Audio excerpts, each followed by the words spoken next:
So you want to get into ethical hacking, but you have no idea where to even start? Yeah, it can feel like you're staring at a giant wall. Well, today, we're going to break it all down with a clear, step-by-step roadmap from a seasoned pro. We're talking about your first 200 hours and everything that comes after. Okay, let's get into it. But before we even touch a keyboard, let's start with the most important thing, the right mindset. This quote from full-time bug bounty hunter Justin Gardner, this is the whole game, right here. See, hacking isn't about being a genius who gets it right on the first try. It's about persistence. It's about pushing through all the failures. You got to remember that. So here's the game plan. We're going to start with those foundational 200 hours, then we'll look at the first bugs you should actually hunt for. After that, we'll dive into the mindset you need to have, figure out how to balance all this with a day job, and finally, talk about how you'll know when it's time to go all in. All right, section 1. Let's talk about those first 200 hours. This is absolutely crucial. This is where you build the bedrock for your entire hacking career. Okay, so what do you do in that time? First, you spend about 200 hours just learning the landscape, all the different types of vulnerabilities. But then, and this is key, you specialize. You pick one that just seems cool to you and you go deep on it. But the most important step here is step 3. You have to stop the endless learning and just start hacking. You have to get your hands dirty. Don't get stuck in what Gartner calls learner's purgatory. And as you're hacking, you supplement it by reading reports from other hackers. See how they think, how they found what they found. So where do you actually get this knowledge? Well, here are the top recommendations. For the hands-on learning, PortSwigger's Web Security Academy is just an incredible and totally free resource.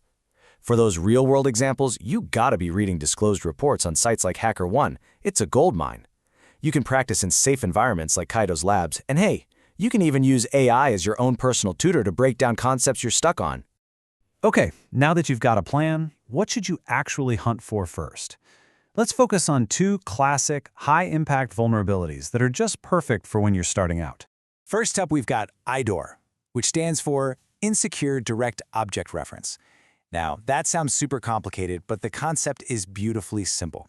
It's basically when a website lets you see or change information just by changing a number in the URL, without, checking if you're actually allowed to. And this shows you just how simple it can be. Let's say you're looking at your profile and you see user ID equals 4 up in the address bar. Your hacker curiosity kicks in. You think, what happens if I change that 4 to a 5? If you suddenly see someone else's private data, boom, you just found an IDOR. It's that simple. And don't for a second think this is just some small-time bug. Gardner himself says he's been paid bounties from Google, from Uber, from Meta, the biggest companies in the world, for finding this exact type of simple vulnerability. It is still out there. All right, next up is another classic, Cross-Site Scripting, or XSS. This one's a little different.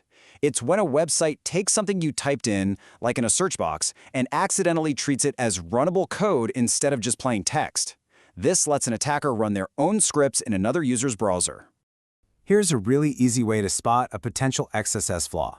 If you can type an HTML tag, like H1, which makes a giant headline, into a form, and the website actually shows a giant headline instead of just the text you typed, that is a huge red flag. It means the site is running your input as code, and that can be a big problem. Now, time for a little dose of reality. This really simple form of XSS, called reflected XSS, is definitely harder to find these days. A lot of modern web frameworks have protections built in. But that doesn't mean it's gone. It just means you have to dig deeper. You have to be a little bit cleverer to find it. Okay, we've covered the what and the how. But now we need to talk about the mindset you need to actually survive this process. Because, honestly, this is the part where most people quit. So you have to ask yourself this question right now. You're going to try to find a bug, and you're going to fail. You'll try again, and you'll fail again. You might fail 20, 50, even 99 times in a row. What do you do then? Do you just give up? The answer is you keep going. Because here's the secret. Even the best hackers on the entire planet fail 99% of the time. Failure isn't a sign that you're bad at this. It's just part of the job description. That one success out of 100, that's what you're fighting for. Okay, so you're ready to embrace that grind. Awesome. But what about paying the bills? This brings us to the really practical side of getting started. This is probably the single most important piece of practical advice you're going to hear. Please do not quit your job. Some people have done it, sure, but it adds a ridiculous amount of pressure. The smart way, the sane way, is a gradual ramp up.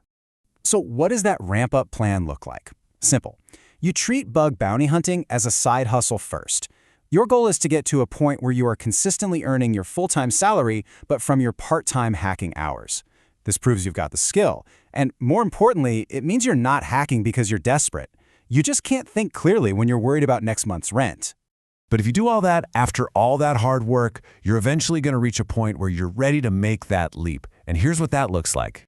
And this really shows you the whole transition. You go from balancing two jobs, hustling to learn, to a place of real financial security and total freedom. As a full-time bug bounty hunter, you don't have a boss. You don't have to do sales or marketing. You just hack, you write a report, and you get paid. That's the ultimate reward for all that patience and persistence. So there you have it. That's the roadmap. The path is clear, but let's be honest, it is not easy. So the final question isn't about skill, it's about will. Are you willing to put in the work, to fail over and over and over again? Are you ready to keep digging until you know an application better than anyone else in the world? Because that's what it takes.